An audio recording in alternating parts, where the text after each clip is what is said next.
There, miss. You see, the heterodynes are feeding back into the stimulus reaction activators, causing non-snaps of the motor control resistor units. Oh, that's good. No, lady, that's bad. But your regenerative circuits are tuned asynchronously, and that causes concatenation in the intermediate amplifiers. Well, that's bad, isn't it? No, that's good. From now on, I don't think there'll be the slightest trouble with your robot. Your domestic problems are completely solved. Well, thank you very much. That's perfectly all right. And if there's anything else you want to know about your robot, don't hesitate to give us a ring. Good day.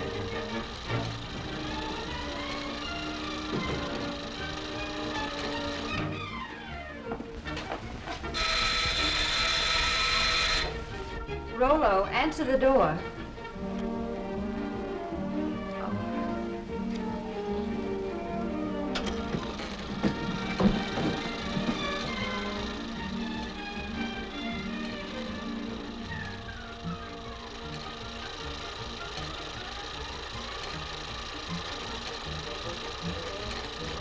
Sign here.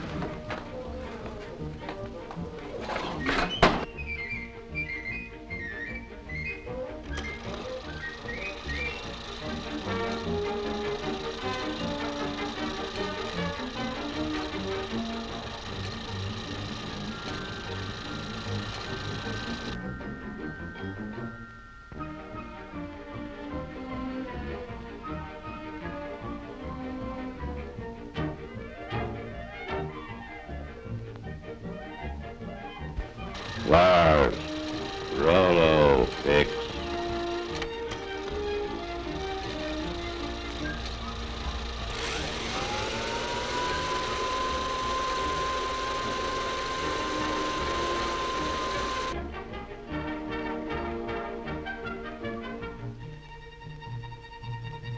Yes, ma'am. Rollo, get.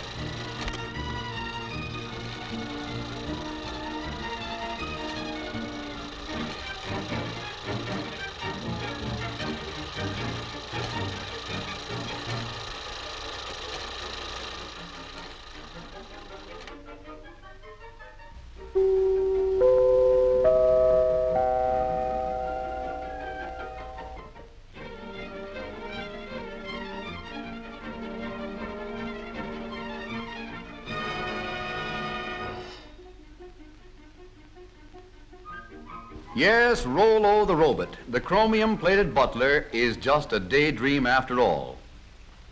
But not so Rollo's little brother and sister robots, the millions of small mechanical servants that never ask for afternoons off, the amazing machines and gadgets that almost seem to think for themselves. The tiny clockwork brains and heat regulators on our kitchen stoves apparently do almost everything except read the cookbook. Thinking machines like this keep golden brown slices of toast from turning into slabs of charcoal and keep the coffee hot until we're ready to start dunking.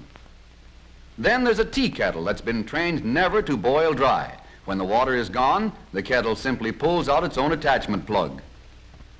And here's a gadget that ought to rate a bow from every dog in the country, a Fido feeder that never forgets when the pup is dining home alone and the rest of the family is dining out. What's more, it tells him when to come and get it. In offices and schoolrooms, too, robots have learned to turn on the lights.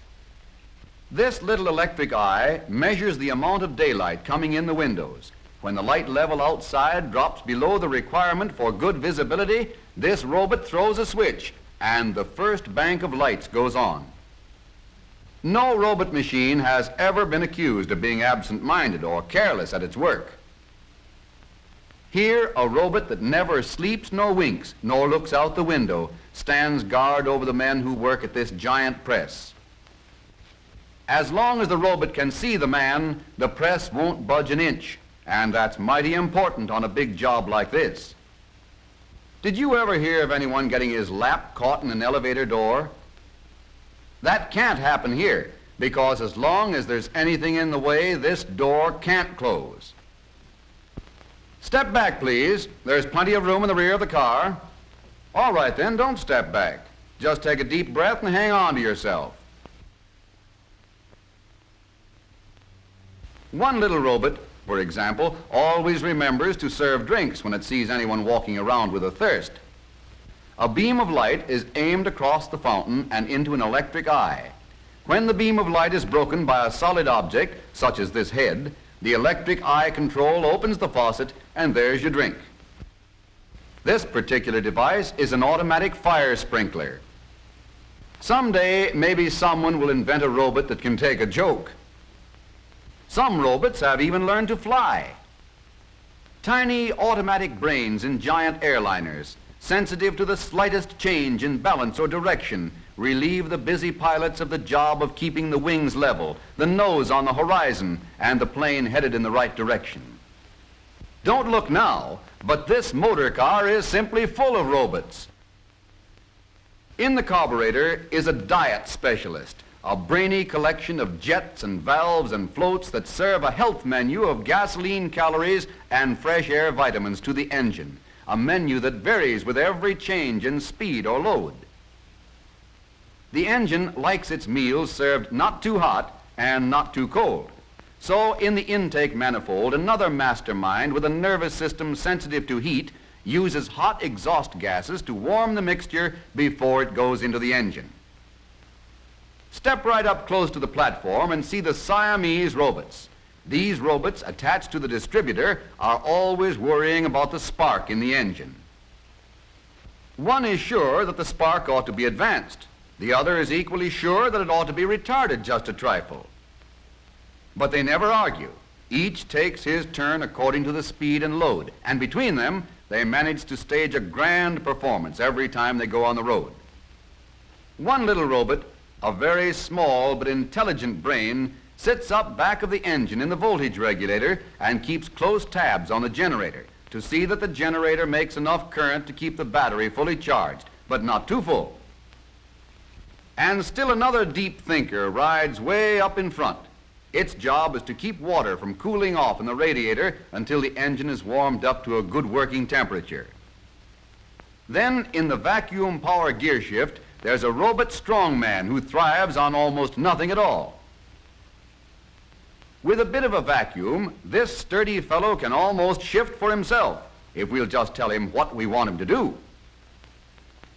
Robots have even taken up the art of dial twisting in our radios. All we need to do is push the button and listen. Driving wouldn't be half so much fun if we didn't have that phantom crew of intelligent robots to help us. Every day in our homes and offices, as well as in our motor cars, hundreds of these little robots are doing more things for us than we realize, taking care of the routine tasks and leaving us free to live and work and play in greater ease and comfort and safety.